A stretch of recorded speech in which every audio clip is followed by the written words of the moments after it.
Capri global की बात कर लेते हैं। एक एनबीएफसी है जो हाई ग्रोथ सेगमेंट जैसे कि एमएसएमई और गोल्ड लोन कंस्ट्रक्शन फाइनेंस में अपनी सर्विस देती है। 2011 में कैप्री ग्लोबल की शुरुआत हुई है।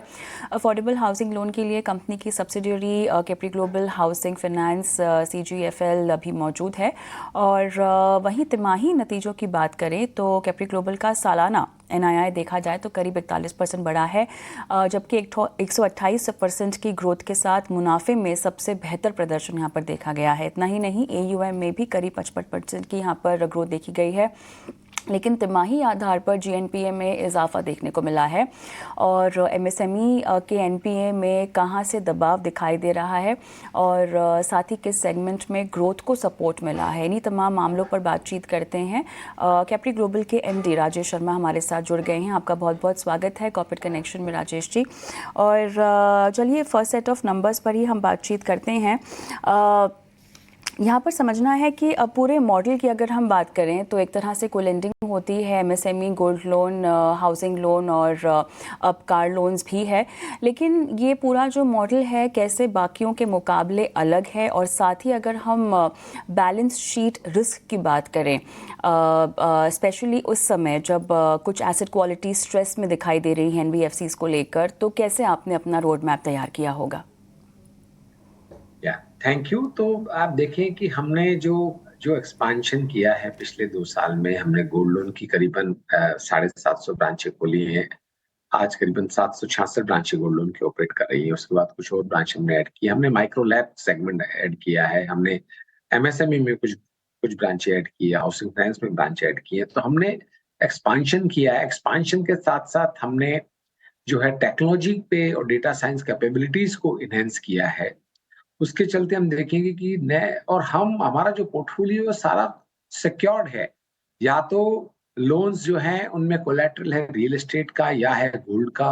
तो सारे के सारे लोन जो है कोलैटरलाइज्ड हैं और उनमें जो हम ग्रोथ कर रहे हैं ईयर ऑन बेसिस पे करीबन 50% की ग्रोथ कर रहे हैं, क्योंकि ये सेगमेंट में बहुत बड़ा अपॉर्चुनिटी है। आज भी एड्रेसेबल मार्केट गैप बहुत बड़ा है।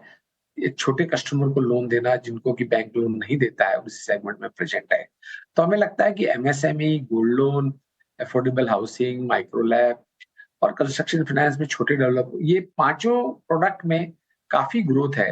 तो अभी इस बार जो है हमने करीबन 20,600 करोड़ के AUM पे पहुंचे हैं।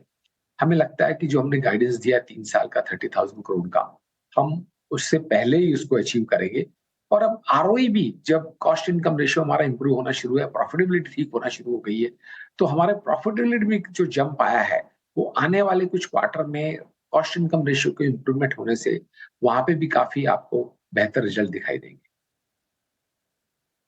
सर यहाँ पर हम कुछ गाइडेंस की बात करते हैं, जैसे कि GS3 एसेट रेशियो जो है 1.5% से ज़्यादा बाय मार्च रहने की यहाँ पर गाइडेंस दी गई है। लेकिन फ़िलहाल यहाँ पर किस तरह से इसको रिवाइज़ करने की बात आ रही है, और MSME NPA की बात करें तो 3.5 से लगभग 4% के पार ये जाता हुआ दिखाई दे रहा है। इसको लेके भी कंसर्न्स होंगे? तो MSME में हमने देखा, हमने दो है। एक तो हमारी MSME में, क्योंकि हमारा पिछले 2 साल से पूरा फोकस टेक्नोलॉजी पे था और गोल्ड लोन की ब्रांचेस पे था और माइक्रो लैब पे था, तो हमने ये सेगमेंट ग्रो नहीं किया। एक तो वहां पे ग्रोथ कम आई है, तो उसके चलते भी NP का इम्पैक्ट दिखाई देता है। और दूसरा है कि MSME में थोड़ा सा है, NP बढ़ा भी, डेलिक्वेंसी बढ़ा है, लेकिन अगले ईयर में हमने देखा है कि ये स्टेडी स्टेट बेसिस पे है। तो अगले साल में जब हम ग्रोथ पे वापस आएंगे, प्लस जो है डेलिक्वेंसी में भी हमें लगता है कि इससे ऊपर डेलिक्वेंसी जाएगी नहीं। और क्योंकि सारा का सारा पोर्टफोलियो कोलेटरलाइज्ड है, तो इनमें सब में क्रेडिट कॉस्ट नेग्लिजिबल है, क्योंकि उनकी रियल एस्टेट के थ्रू हम रिकवरी कर पाते हैं। फ़ी इनकम फ्रॉम इंश्योरेंस डिस्ट्रीब्यूशन की अगर हम बात करें तो कंपनी का यहाँ पर कहना है कि ये बहुत ज़रूरी सोर्स ऑफ फ़ी इनकम रहेगा आने वाले वक्त में। कितना स्केल अप किया जा सकता है, इसको लेकर कोई अंदाज़ा आप हमें दे पाएंगे? तो देखिए, आज हमारे पास करीबन 7.5 लाख से ज्यादा हमारे कस्टमर हो गए हैं, तो उनको हम क्रॉस सेल करने के लिए हमने कॉर्पोरेट एजेंसी का लाइसेंस लिया है। तो इस साल करीबन 40 करोड़ रुपए की इनकम आएगी। हमारा टारगेट है कि ये 3 साल में 100 करोड़ के ऊपर की इनकम पहुंचे। और ये टारगेट अचीवेबल है, क्योंकि हम अपने कस्टमर को यदि क्रॉस सेल करें तो उनको आज IRD भी कह रहा है insurance for all by 2047 insurance penetration बहुत कम है। तो यहाँ पे बहुत कुछ स्कोप है कस्टमर्स को एडिक्वेटली इंश्योरेंस करवाने का। और ये प्रोडक्ट के साथ बंडल नहीं, बल्कि हम अलग से उनको कॉल सेंटर के थ्रू या अपने रिलेशनशिप मैनेजर के थ्रू उनको समझाते हैं और नीड बेसिस पे उनका एवेल्यूएशन करते हैं। तो वहाँ पे काफी अच्छा स्कोप लगता है। हमें लगता है कि आज के 2 साल बाद में ये नंबर 100 करोड़ के आसपास पहुंचे। सर, यहाँ पर कंपनी ने रिसेंटली गोल्ड लोन बिजनेस में फोरे भी किया है और साथ ही यहाँ पर हम देख रहे हैं आपकी ग्रोथ भी हो रही है। अब ये बताइएगा किस तरह से आप मार्जिन्स में जो डिक्लाइन आता हुआ दिखाई दे रहा है उसके पीछे किन वजहों को आप गिना पाएंगे, और साथ ही अब आपका आउटलुक क्या होगा मार्जिन्स को लेकर? तो मार्जिन में देखिए, अब आप देखिए हमारा नंबर देखें तो हमारा स्प्रेड बढ़ा है। हमारा स्प्रेड पिछले क्वार्टर से इंप्रूव हुआ है सिग्निफिकेंटली। और गोल्ड लोन की हम बात करें तो गोल्ड लोन का जो एयूएम भी बढ़ रहा है और उसकी मार्जिन स्टेबल है। मैं ये नहीं कहूंगा कि गोल्ड लोन में मार्जिन इंप्रूव होंगे, पर गोल्ड लोन में एक हाईली कॉम्पिटिटिव मार्केट है। विद इन दैट मार्केट भी जो आप छोटे कस्टमर को सर्विस करते हो, तो वहाँ एक रीजनेबल स्प्रेड और मार्जिन अवेलेबल होता है। और वो डिस्पाइट ऑल द कंपटीशन वो हम मेंटेन कर पाएंगे। राजेश जी, यहाँ पर ग्रोथ की अगर हम बात करें 30+ ग्रोथ यहाँ पर एयूएम में देखा जाएगा, ये बताया गया है FY27 और over 15% ROE over medium term.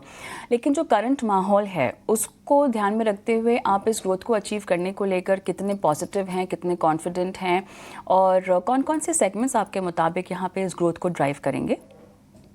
तो जो हमारा ग्रोथ ड्राइवर है वो रहेगा, सारे प्रोडक्ट हैं, गोल्ड लोन है, एमएसएमई है, विद इन एमएसएमई माइक्रोलैब जो हमने ऐड किया है, और अफोर्डेबल हाउसिंग है। ये तीनों ही प्रोडक्ट जो है रिटेल प्रोडक्ट है और एक काफी हाई ग्रोथ सेगमेंट के हैं। यहाँ हम आने वाले टाइम में ब्रांचेस और ऐड करेंगे और हमारी टीम को बढ़ाएंगे। प्लस हमारी जो टेक्नोलॉजी ट्रांसफॉर्मेशन है उसका काफी रोल रहेगा एक कॉस्ट इनकम को नीचे लाके और ग्रोथ को पेस अप करने के लिए। अच्छा, कंपनी ने यहाँ पर Q1 में कुछ राइट ऑफ लिया था दो अपने अकाउंट्स पर। अब कोई रिकवरी यहाँ पर एक्सपेक्टेड?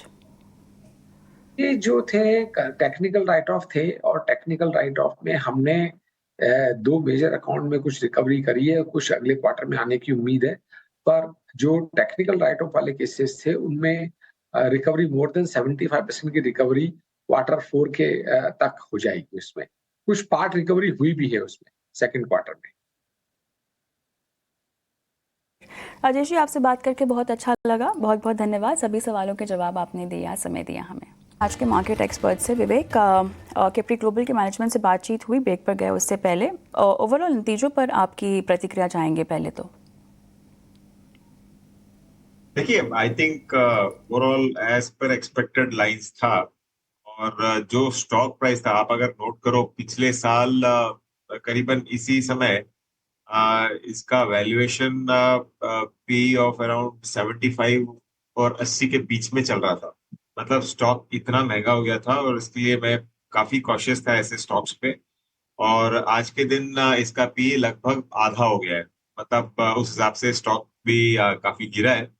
और 180 लेवल्स पे भी, मतलब इस रिजल्ट के बाद ठीक ठाक लग रहा है, करीबन 40। फिर भी अगर मुझे कंपेयर करने को बोलो कि बाकी जितने भी गोल्ड लोन कंपनीज है या फिर एनबीएफसीज है, उसमें कंपनी अच्छी है ये, लेकिन वैल्यूएशन वाइज आज भी मुझे थोड़ा सा स्ट्रेच लगता है।